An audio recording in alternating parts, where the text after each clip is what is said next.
Ito na naman tayo at naubos na nga ang cat food ng mga pusa. Ay, Diyos ko, kamot ulo na naman tayo neto. Ito, naghanap na naman tayo sa palengke kung saan nagbibenta ng cat food. Ayan si ate, sabi ko sa kanya, ate, bigyan mo nga ako ng 1 kilong cat food dyan, yung pinakamura at masarap lang.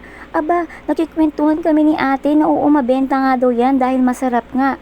Teka nga, bigla ko napaisip, bakit? Masarap pa talaga ang cat food? Ang dami naming tawanan dyan ni ate at nakikwentuhan talaga kami about sa cat food na yan. Dahil sabi nga niya, mabenta talaga yan compare daw sa ibang brand ng cat food. Ayan, magbabayad na kami dahil ngayon is naghihintay na talaga yung mga pusa dyan. At ito nakita namin ang napaka-cute talaga na pusa kulay orange. Hello, mabuti ka pa dyan at libre cat food ka dyan.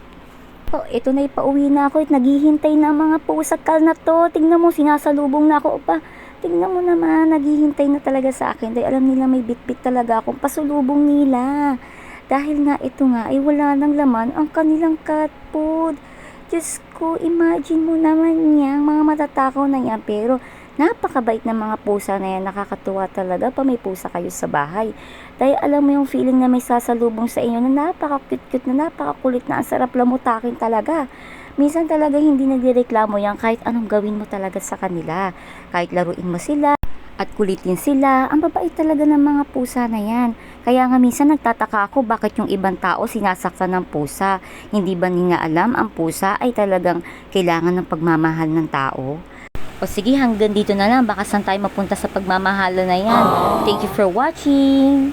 Bye bye, Janet!